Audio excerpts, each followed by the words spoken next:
and global security. Yet your history shows the opposite. You support dictators when they serve your companies. You overthrow leaders when they defend their people. You fund wars when they open paths to your corporations. And now, because we are saying Africa will own its own destiny, you turn Interpol into your hunting dog. But listen carefully, I am not afraid. Africa is not afraid. You can threaten me with prison, you can threaten me with exile, you can threaten me with death, but what you cannot do is break the will of millions who have awakened. The youth of Africa have risen, the workers of Africa have risen, the farmers of Africa have risen. They have decided no more exploitation, no more humiliation, no more puppets dancing to the West. Do you know why this warrant backfired the moment it was issued? Because it exposed the truth. It revealed that the so-called international system is not about fairness, it is about control. Africans who were still doubting now see clearly. This is not about Ibrahim Traoré. This is about every African who refuses to sell their minerals for scraps, about every African who refuses to kneel before Paris or Washington. I am simply a voice, but behind me stands a generation that has sworn never again. Let them call me a rebel. Let them call me a dictator. Let them call me a criminal. Their insults are badges of honor, because every African leader who ever stood tall for his people was slandered, was demonized, was hunted. Patrice Lumumba was called dangerous. Thomas Sankara was called dangerous. Nelson Mandela was called a terrorist. Kwame Nkrumah was called a threat.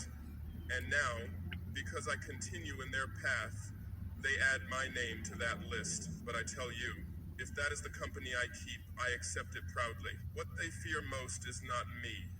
It is the unity of Africa. They tremble at the thought of Africans saying, our gold stays in Africa. Our uranium powers African homes. Our oil fuels African industries. Our land grows food for African children. They fear the end of their parasitic lifestyle, where they live in luxury while we die in poverty. They fear a continent that no longer allows foreign companies to rob it blind, a continent that no longer obeys orders from Paris, London, Brussels, or Washington. That is what they fear, and that is why they hide behind Interpol. Macron, you dare to speak of liberty, equality, fraternity, yet your hands drip with African blood. You sit in your palace in Paris, living on wealth stolen from Niger's uranium, from Mali's gold, from Burkina Faso's sweat, and you believe a warrant will make us crawl back to you? No, Macron. France is finished in Africa. Your arrogance has expired. Trump, you shout about making America great again. But tell me, was America ever great for Africans? Was it great when millions were enslaved on plantations? Was it great when Africa's resources were drained to build your skyscrapers? You come with threats, you come with sanctions, but we know you. We know America's greatness is built on theft, on exploitation, on war, and we are no longer afraid. The European Union, with your endless committees and false diplomacy, you act as though you are guardians of morality, but the whole world sees your hypocrisy. You welcome dictators who bow to you. You celebrate elections that keep your stooges in power. But the moment an African leader says, we will control our resources, you call him criminal. You issue warrants, you prepare coups, you unleash propaganda. This is your justice.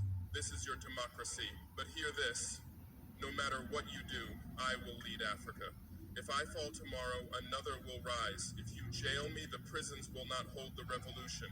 If you kill me, my blood will water the tree of African freedom. Do you understand? This is bigger than Ibrahim Traoré. This is about the soul of Africa. And I swear before God, not me, not a single African will bow. We will not sell our minerals. We will not sell our sovereignty. We will not sell our dignity. You can take your contracts, your bribes, your threats, and shove them back to the place they belong. Africa is not your mine, not your farm, not your playground. Africa is the land of free people, and free people cannot be enslaved again. Look at what they have done. They have tried to divide us. They have tried to pit brother against brother, neighbor against neighbor, region against region. They have tried to tell us that the only way to survive is to serve them, to accept crumbs, to praise their flags while we starve. But we have opened our eyes. We see clearly now. We are not here to be their servants. We are here to be masters of our own destiny. Interpol, you think your warrants scare us. You think your notices are binding over our consciences. But let me remind you, the conscience of Africa is not for sale.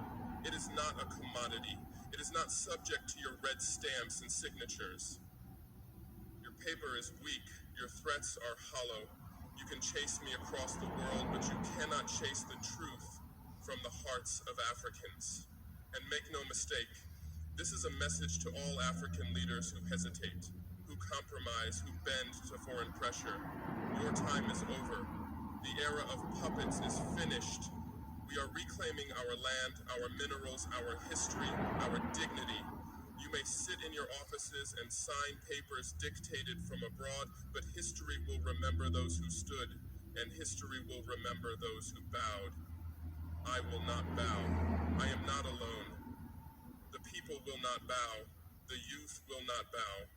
And the earth itself that nourishes us will not bow to their greed. You threaten sanctions.